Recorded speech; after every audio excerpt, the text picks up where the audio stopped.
Los empresarios se quejan a veces de que tienen que luchar contra la excesiva regulación. ¿Tú dirías que lo que os enseñan en la carrera os invita a sortearla? Lo que nos enseñan es que la regulación está, tienes que respetarla, pero aprovechando al máximo los espacios que te da. Que cuanto más enrevesado sea la ley, es donde más posibilidades hay de, pues eso, de hacer negocio.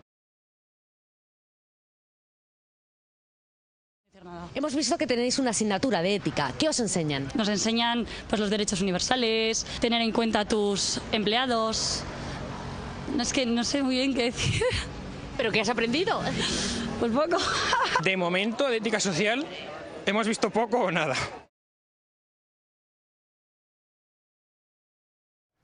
¿Hay sindicato en esta fábrica? Sí, hay un sindicato. ¿Cuál es? No sé cómo se llama, te digo la verdad. ¿Y eso? ¿Cómo es que no sabes cómo se llama? Me sorprende pues no sé, lleva la porque empresa será no lo Unión sepa. Sindical de Textil, o la verdad es que no sé cómo se llaman.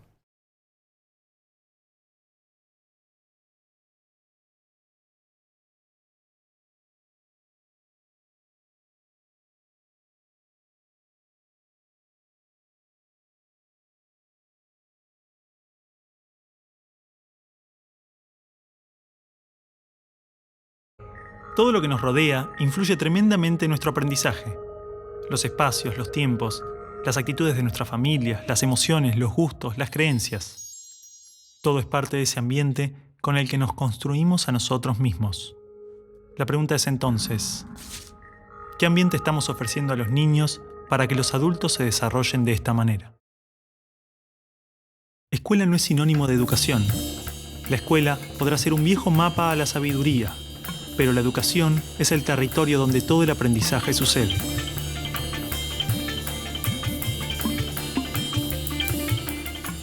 ¿Qué es una buena educación? ¿Lograr que la mayor cantidad de niños atraviesen los estándares de calidad? ¿Que obtengan herramientas y conocimientos que no les interesan para superar barreras que otros les imponen? ¿No era el objetivo de la educación lograr una buena calidad de vida? Olvidemos por un momento todo lo que sabemos sobre educación, toda nuestra forma de entender la escuela, todo lo que nos han dicho que debemos aprender en la vida y lo que debemos enseñarle a nuestros hijos.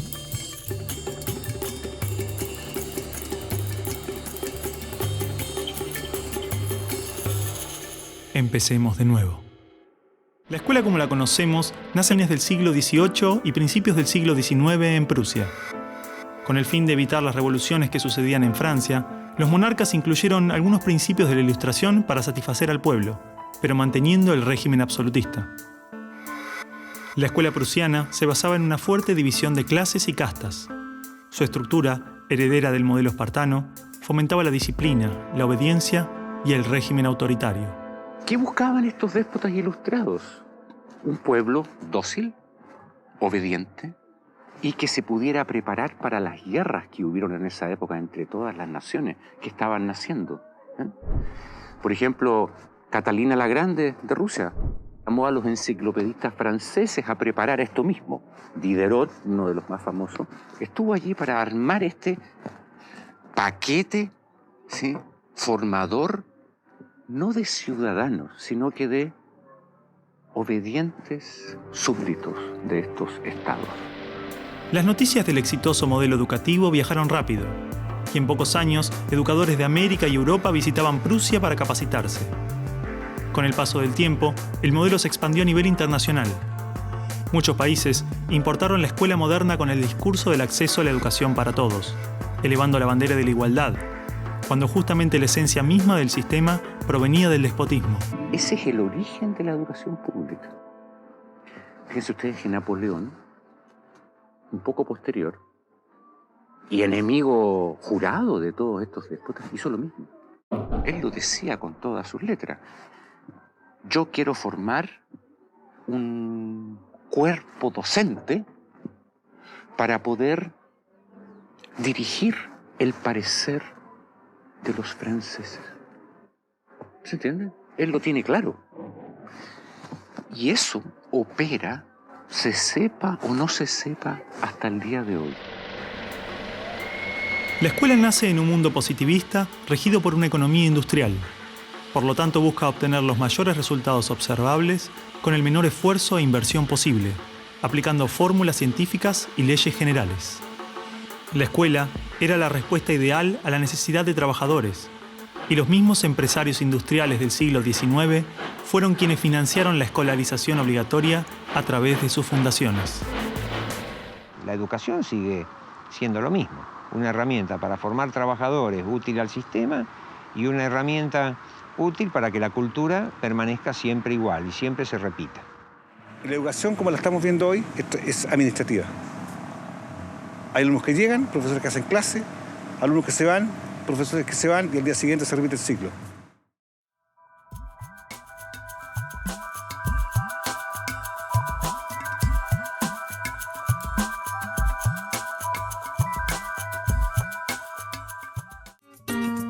Saber enseñar no es transferir conocimiento, sino crear las posibilidades para su propia producción o construcción.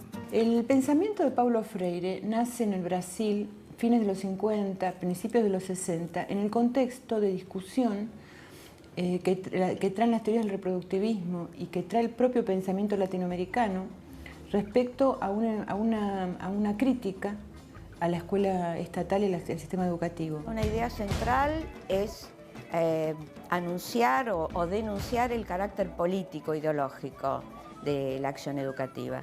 Freire no considera que la educación es una mera cuestión técnica, sino que tiene implicancias muy profundas en la vida individual y en la vida social.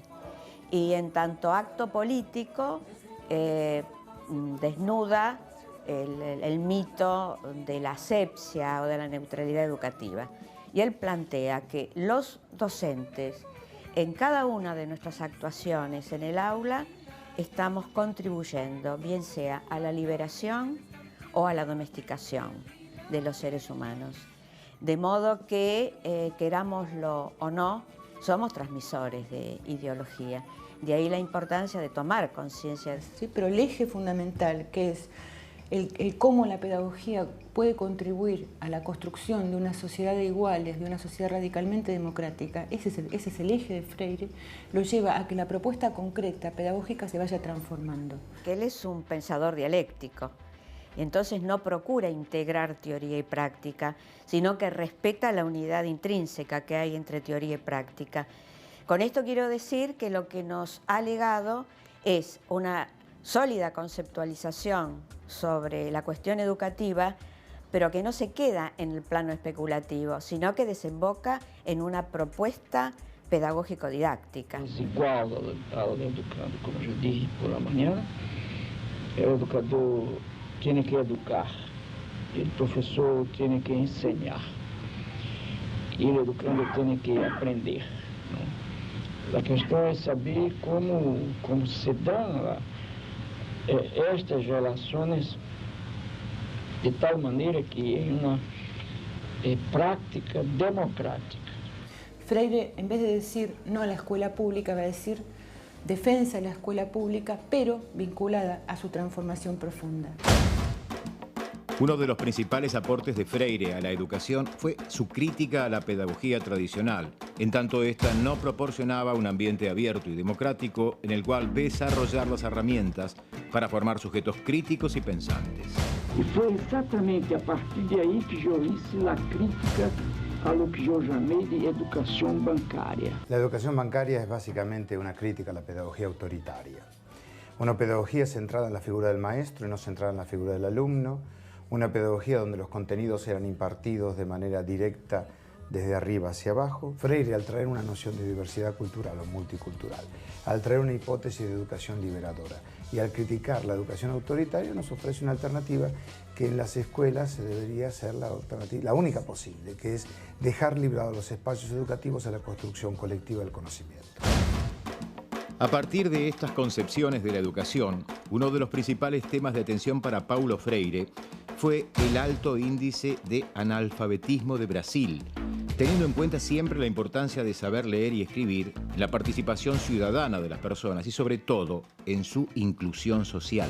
El de Freire no era un método rígido para aprender a leer y a escribir, sino que se enmarcaba en una pedagogía que buscaba la inserción crítica de las personas en el mundo, a partir de la toma de conciencia de la realidad que los rodea. Freire dice, los seres humanos leemos la realidad desde que nacemos. Con esto significa que empezamos a construir representaciones de los hechos, de los acontecimientos.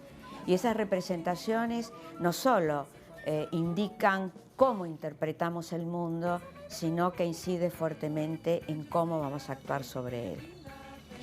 La pregunta que podríamos hacernos en este caso es, si leemos la realidad, en el sentido, si conocemos la realidad por el mero hecho de vivir, ¿para qué o por qué es necesaria la educación escolar? Y acá viene otra idea central de Freire. Lo que él nos plantea es que esa primer lectura de la realidad natural, de la realidad social, de la propia realidad personal, es una lectura ingenua, una lectura que se queda en la superficie de los hechos. Y precisamente lo que debe hacer la escuela, en todos sus niveles y en todas sus modalidades, es partir de esta lectura ingenua y provocar su reconstrucción, convertirla en una lectura crítica. Tanto puede ser una práctica que envuelve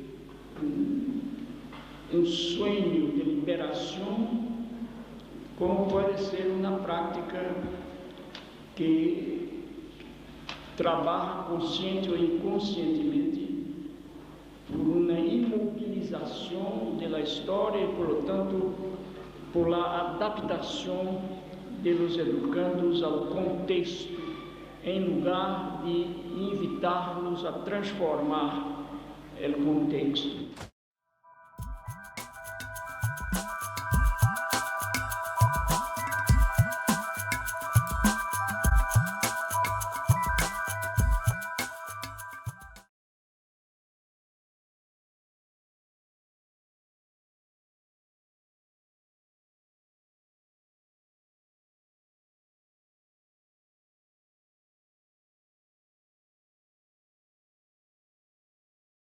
La formación de las personas, contar con personas formadas en distintos niveles, es uno de los recursos más importantes de las sociedades. La educación superior tiene que asumir un compromiso central con dos componentes, los estudiantes y el conocimiento. ¿Qué significa el compromiso con los estudiantes? Significa hacer un esfuerzo consciente y dedicado por integrarlos y comprometerlos con un medio social amplio y complejo. De generar e incrementar la conciencia social acerca de la importancia de desarrollar el conocimiento, los valores democráticos y la ciudadanía, porque así se genera un conocimiento real acerca de la sociedad en la que la universidad actúa. A la pasada, por supuesto, les enseñamos una profesión y los hacemos participantes activos en el espacio público, no solo porque piensan y saben, sino que porque desempeñan una profesión de buena manera. Lo importante es que generemos esa preocupación, porque su tarea al salir de la universidad es transformar la sociedad en que viven, y por eso calidad como transformación. Se transforman ellos, pero no solo para transformar su vida, sino que para transformar la sociedad en la que viven. Y eso significa y exige que la universidad los convierta en socios activos en el proceso de aprendizaje. No son gente que se sienta y escucha y recuerda.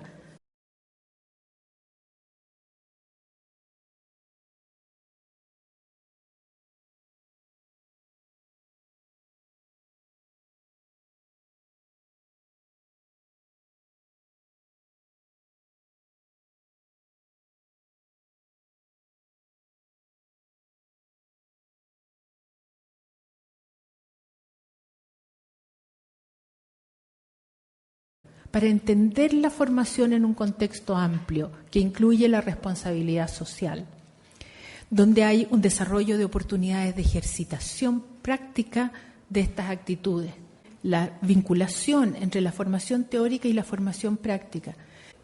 La responsabilidad social no es simplemente una declaración, es una nueva cultura institucional, es una nueva manera de ser y de hacer.